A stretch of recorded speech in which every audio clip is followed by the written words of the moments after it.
I've collected all my toys up and put them neatly back in the pram.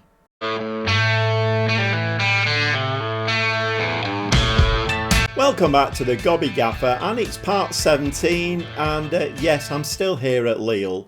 I've had a long think about it over the weekend, and it would seem I've got unfinished business with Lille. The Leverkusen job came up.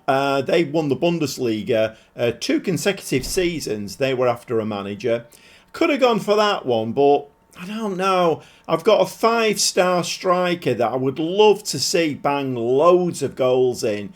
He's only a young kid, and I just kind of felt that it was unfinished business. The problem is I can't stay at Lille for, well, till November, till Football Manager 2026 hopefully comes out. I just can't keep playing the game until I win the Champions League. I might not ever win it. I don't know. It's a bit of a strange one. I kind of feel as though the game is working against me. And generally, when I play Football Manager before, I've kind of built a team up to a stage where I feel like the game and the AI respects me. And I see that. The problem with it at the moment is Lille. And as you'll see in a moment, we played a pre-season. We played the Trophée des Champions. You will see in a second. Yes, we did win the League One again. So for the second season on the trot, we're champions of France once again. PSG actually didn't win the French Cup. Marseille won it. So we played Marseille in the Trophée des Champions. PSG last season, for all the money that they spent, for how when I play them with Lille, we look like a gang of 10-year-olds, they won nothing last season. I mean, go figure. I just don't know. That Champions League game, was it Leipzig we played? Over 2 legs, we looked absolutely rubbish. The game just had me, it made me look silly basically. And I kind of had to make a decision. Do I want to be made look silly by the game, or do I want to give it another go? I think I've decided to give it one more go, one more season. I'm only going to show the Champions League games. So I don't know how many episodes that will be if we reach the final. Hopefully we'll reach the final. I've made some more signings. They're very good signings. Let's have a look what's been going on. Okay, players moved out to Bradley Locko, my left wing back. He went to Lazio for 16.5 million. Very, very good left wing back. He's now worth, I think, about 53 million. So I'm a little bit dubious as to whether it was a good idea to let him go. But I just thought, you know what? Let's shake it up a little bit. Let's bring some new players in. Kike Salas was another one who went, the left-footed centre-back.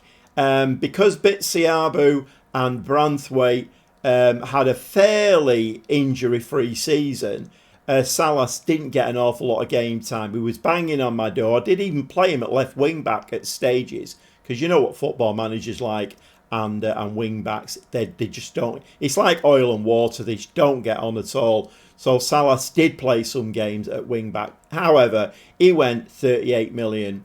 And I don't know whether it is one of the problems, but all my centre-backs are all left-footed. I mean, finding a right-footed centre-back at the moment is a real challenge. I can tell you, I spent a lot of the weekend working on this and mulling things over and trying to find a very, very good quality right-footed centre-back. It's virtually impossible at the moment. Lavumbo went out. Salzburg signed him at 22 million. I kind of felt like he wasn't getting the game time. We've got some really great young strikers. And of course, there is another big problem. Getting towards that Champions League game that we lost, or the 2-legged Champions League tie that we lost. The game injured two of my strikers. I had 3 young strikers and Lavumbo. It injured 2 of the young strikers. And of course, this is what the game does. It's what I call curveballs and levels of difficulty. This is what it is. It's a computer game, and this is what it does. It throws you challenges. Here's some real crap. Deal with it. let's not get in a soapbox. Right, let's have a look then. So we had a decent transfer budget, and we obviously brought in, what's that there, 60, nearly 80 million. There's one or two other players gone out as well, you know, bit part players. So we raised about 80 million or thereabouts. So we had about 110, 120 million to spend, I think. Okay, what have we done here? Need to get hold of the controller. That's always a good thing to do. Went to Real Madrid and we signed a left wing back. Obviously, Loco had gone. 28-year-old Hungarian. We all know Milos Kerkez in real life. I think he's either gone or going to Liverpool. Absolutely terrific player. Physicals are pretty much off the scale. Mentals are there or thereabouts. He can mark, he can tackle, and he's worth 56 million now. So he is going to be a very, very good player for us as long as we can keep him fit, because he does have wing back attached to his name. And we signed Aguero. No, not that one. It's a Gustavo Aguero from FC Porto. 42 million. And let's just see if I can select the right thing. A 24-year-old Paraguayan, a 4-star deep line playmaker. This lad is really, really good. I mean, to be fair, although it was a weird thing, so, you know, you get the email that you're out of contract players, well, you know, 12 months left, that kind of thing. So you get the recommendations in there, you know, what the assistant manager's telling you. And Banicic, who I consider to be a very good midfielder, it's now saying not good enough. And there was somebody else was in there as well, not good enough. And I thought, oh, okay then. Maybe this is one of my problems. I don't know. Because I think Banicic is a good midfielder. Anyway, I'll show you in a second what I'm doing. Because then Goma has moved back. So Aguero is going to play in the midfield as a playmaker. And once again, another terrific signing. Worth 81 million now as well. We did need another striker because Lavumbo went out of the door. So a French wonder kid, Nico Young, 19 years old. He actually presented a lot better than he's come in, which is very often the case with Football Manager. So he was presenting as like a 4.5-star potential player. Actually now he may only end up as a 3-star. But he's not going to play every game. We do have 3 very, very good young strikers here, including that 5-star striker, Dreis. So he'll sit on the bench and he can come on as and when needed. And lastly, we signed Serdar Sachi. 48.5 million we paid for this lad. And he's a right-footed centre-back. Yes, I did find one. He's not the best one on the transfer market, but the best ones cost 250 million. Yes, you heard it right. 250 million. And I could play this game for a long, long time and still not have 250 million to spend on the centre-back. But 29-year-old, so I'm kind of going against my own kind of rules and regulations. I generally don't sign older players, but I'm kind of wondering whether, because it's Champions League, and wonder kids who've not got experience, I don't think it works in the Champions League. You can bring them on and feed them in, but a 29-year-old Turkish, very, very experienced, he is an elite centre-back. So I think he'll do well for us. So what's going to happen is he's Bitsiabu and Branthwaite, by the way, free transfer from Everton. I mean, I've been comparing all of the centre-backs, even the £250 million ones, I've been comparing them to Branthwaite. And some of them get near to him, not that many. Free transfer, what a bargain. But anyway, Bitsiabu and Branthwaite are going to, left-footed, they're going to play, they're going to alternate, and then Sachi can play on the right. And we still have a Villa who can come on, although I have got a little bit of a problem with the foreign rule. So you're only allowed 4 or 5, I think, and I've got more than that. So there may be some more transfers, but I think they are just going to be, I might bring a lone player in at centre-back, try and find a half-decent right-footed lone player who can sit on the bench. So the finances, we've got 40 million in the bank. We will be getting, obviously we're in the Champions League again because we did win the league, like I say, last season. Once again, please note, AI and Football Manager, I've won the French league now twice on the trot. So can we have a little bit of a bump? You know, I need a bump in the game. My team needs a bump in the game, please note. Transfer budget, 5.3 million. Wage budget, we're very slightly under. I mean, I could move all of that transfer budget into wage budget now. I might have to do that because I'm not going to get a loan player of the calibre I want without paying his wages and probably some monthly fee. So the schedule there, we have been doing very, very well pre-season. We beat Newcastle 1-0, first game of the new season in the friendlies, and some nice little results there. West Ham away from home, so a Premier League team, we absolutely battered them 5-1. So maybe that's a good sign. Another really good indication is the Trophée des Champions played Marseille in front of a very, very poor crowd, that one. Very, very poor. But we absolutely took them to the cleaners. A 4-1 win in that one. First game of the season was a bit of a weird one. Rennes seem to be a bit of a thorn in our sides. They seem to be there or thereabouts challenging for that league title every season. Very, very good. I mean, their striker, Mace, I did try to sign him. His value has jumped well over 100 million now. Young lad, very, very good. I did look at their two centre-backs as well, needing a centre-back. But their centre-backs, one of them, I think he's worth 149 million. So we couldn't afford him. So they are a good team, Rennes, set up very, very well. It was at their place, a 2-2 draw. I was a little bit disappointed. But then we came home, played Reims, and a 3-0 win. So the league at the moment is, I mean, it's very early doors, isn't it? I suppose it is a bit pointless looking at the league. Paris Saint-Germain have dropped early points as well, which is quite encouraging. I mean, a third win on the trot in the league would be great. But it's not my focus now. I think this season I'm going to be resting my team, particularly for the French Cup games and maybe some of the league games as well.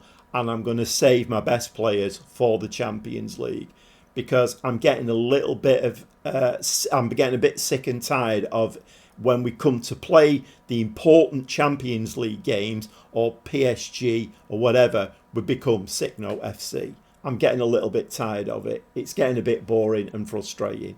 I know it's a computer game, but okay, let's not go down that road again. Okay, let's have a look then. So the tactic, it's the same as last season. We're playing the Gegenpress. I have reset it basically because I made a lot of fiddle tweaks to it and whatever. So I've reset the Gegenpress and we are playing more or less a basic Gegenpress now. That they're like vanilla, if you will, Gegenpress. So we've got Kirkes left wing back, Didario, who won lots of awards by the way, and very, very talented player, Didario. If we just have a quick look at him again. Yeah, 23-year-old Italian, looks a very, very good player and won a few awards at the end of last season. So very, very good player. Of course, we have Hamza as well, who can come in, Hamza Baron, who can come in there. And again, very, very experienced, very good player. Can also play DM if we're a little bit short there. Branthwaite and Bitsiabo in there. But of course, we have now got Sachi, who can come in. And he's right-footed. So once his fitness comes up, we will start playing him as the right centre-back. And I will go out and try and sign a loanee right centre-back who can sit on the bench. So Bitsiabu and Branthwaite hopefully will get a little bit of a breather this season. What else have we done? So midfield, I've dropped Ngoma back and he's playing a Mazzala. Look at this lad, 24-year-old English. He is playing for the full England team now and 4.5 star, absolutely superb. But he's in the engine room and with our new signing, Aguero. I mean, surely, what can go wrong with this? Other than the Football Manager injuring 4 or 5 of my players for 10 weeks or whatever. By the way, Kamara, who got injured and was out for months it wasn't the end, it was about 3/4 of the way through the season. He's still out injured. Very, very good player. But of course, when you get a player that good, of that quality, and they put him out, I've not done that. I didn't press a button to do that. The game did that. Curveballs, levels of difficulty. But you take a player like that out of the game for months, you have to go and sign another player. You have to do. You can't do without him. What are you meant to do? Godoy, we've just given a new contract. He was on £26,000 a week, knocked on my door, won a new contract. I'm a much better player. Okay, what do you want? £100,000 a week. Typical football manager stuff. He wanted about 6 million on, what's the fee that you, like the ongoing bonus thing. I can't remember the name of it now. I'm not very good at remembering things like that. So yeah, Godoy, very, very good player once again. 21-year-old Argentinian, and yeah, he's on about I think he's on about £100,000 a week now, so it's gone a bit bonkers. And up front we've got Julian and Duress. So I have switched them around a bit and noticed, which I should have done obviously. Look at these stats of these players. If we don't do well in the Champions League, something somewhere is fixed. It's rigged, I tell you. So he's left-footed. So he's going to play as a deep line forward, left-footed, and then Durez, our 5-star advance forward. I mean, like I say, how we drew the first game against Rennes.